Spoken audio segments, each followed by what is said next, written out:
അവിടെ പരിശുദ്ധമായ കലിമ ചൊല്ലിക്കൊടുത്തു. ലാ ഇലാഹ ഇല്ലല്ലാഹ് എന്ന കലിമ ചൊല്ലി ആ പുഞ്ചിരിച്ചുകൊണ്ട് തന്നെ അവരുടെയൊക്കെ മുഖത്തേക്ക് നോക്കി പുഞ്ചിരിച്ച് ലാ ഇലാഹ ഇല്ലല്ലാഹ് എന്ന് ആ മനോഹരമായ ദിവസം ഈ പുണ്യമായ റബീഉൽ അവ്വൽ ഉറക്കെ ഉച്ചരിച്ചുകൊണ്ട് കണ്ണടച്ചു സ്വയം ചുണ്ട് പൂട്ടി ആ നിമിഷം തന്നെ അങ്ങനെ തന്നെ മരണം സംഭവിക്കുകയും ചെയ്തു.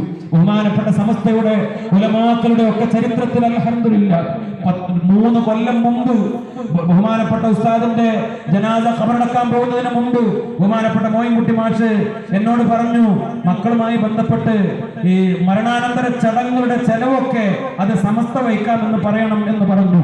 അതായത് അത് അങ്ങനെ ഒരു പതിവായി അങ്ങനെ അത് ഏറ്റെടുക്കാൻ വേണ്ടി മരണാനന്തര കാര്യങ്ങൾക്കുള്ള അതിന്റെ പണം മുഴുവൻ അത് സമസ്തയാണ് വഹിക്കാന്ന് മക്കളോട് പറയണം എന്ന് പറഞ്ഞപ്പോ ഞാൻ എന്റെ കൂടെ പഠിച്ച ഉസ്താദിന്റെ 3ാമത്തെ മോൻ ജലീൽ ഫൈലിയെ വിളിച്ചുകൊണ്ട് ഞാൻ പറഞ്ഞു.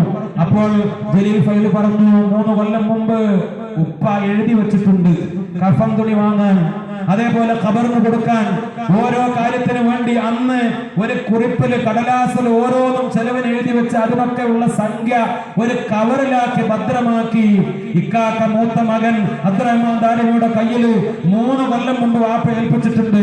അതൊക്കെ വാപ്പാന്റെ വസിയത്താണ്, വാപ്പാന്റെ തന്നെ പണം ആ കാര്യത്തിന് കൊണ്ട് ചെലവഴിക്കണമെന്ന്.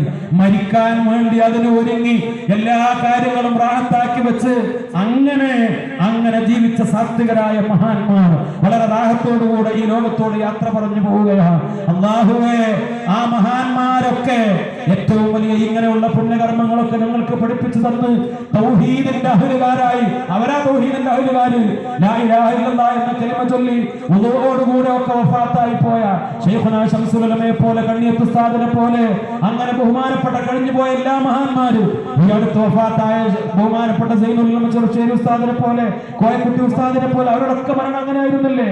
ബഹുമാനപ്പെട്ട ശൈഖ് റിഫായി തങ്ങൾ വഫാത്തായ ദിവസം ജമാഅത്തുൽ ഊല 2ാം വ്യാഴാഴ്ചയാണ്, പകൽ സമയത്താണ് ബഹുമാനപ്പെട്ട റിഫായി തങ്ങൾ വഫാത്തായത്. ബഹുമാനപ്പെട്ട സൈനുൽ ഉലമയും അങ്ങനെ തന്നെയായിരുന്നു. റിഫായി തരീഖത്തിലെ പല അമലുകളും സൈനുൽ ഉലമ കൊണ്ട് നടന്നിരുന്നു. മെഹറാജിന്റെ രാവിലാണ് ബഹുമാനപ്പെട്ട ശൈഖുനാ കോയക്കുട്ടി ഉസ്താദ് ദിക്റിന്റെ ഹൽഖ നടത്തിയിട്ട് വീട്ടിലെ റൂമില് സ്ത്രീകളോടൊക്കെ പുറത്തു പോകാൻ പറഞ്ഞ് മക്കളും പേരക്കുട്ടികളൊക്കെ ആലിമീങ്ങളാ അവരൊക്കെ ഒരുമിച്ച് കൂട്ടി ഉസ്താദിന് ചാപ്പനങ്ങാടി ഉസ്താദ് കൊടുത്ത ഇജാസത്ത് അനുസരിച്ച് ദിക്റിന്റെ ഹൽഖ പൂർത്തിയാക്കി ആ സദസ്സിൽ വെച്ച് കലിമ ചൊല്ലി വഫാത്തായത്. ആരാ തൗഹീദിന്റെ അഹ്ലുകാര്? ആരാണ് ലാ ഇലാഹ ഇല്ലല്ലാഹയുടെ അഹ്ലുകാര്? പടച്ചവനെ, ആ മഹാന്മാരെയും ഞങ്ങളെയും സുഖലോക സ്വർഗ്ഗത്തിൽ ഒരുമിച്ച് കൂട്ടി അനുഗ്രഹിക്കണേ റബ്ബേ.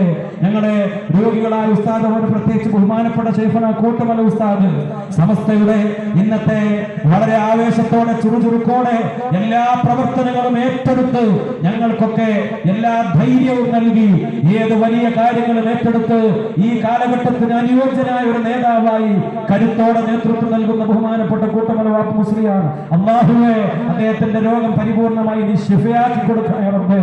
അല്ലാഹുവേ, നീ ശിഫയാക്കി കൊടുക്കണേ റബ്ബേ. പരിപൂർണ ശമനം നൽകണേ റഹ്മാനെ. പൂർണ്ണ ആരോഗ്യത്തോടുകൂടെ ഞങ്ങളുടെ പ്രവർത്തനങ്ങൾക്ക് മുന്നിൽ നിൽക്കാൻ അല്ലാഹുവേ അദ്ദേഹത്തിന് നീ തൗഫീഖ് നൽകണം റഹ്മാനെ. ഞങ്ങളുടെ ഓരോ നേതാക്കള് ആരോഗ്യമില്ലാത്തവര്, പ്രയാസമുള്ളവര്, അല്ലാഹു അവർക്കൊക്കെ ദീർഘായുസ്സ് നൽകണേ റബ്ബേ.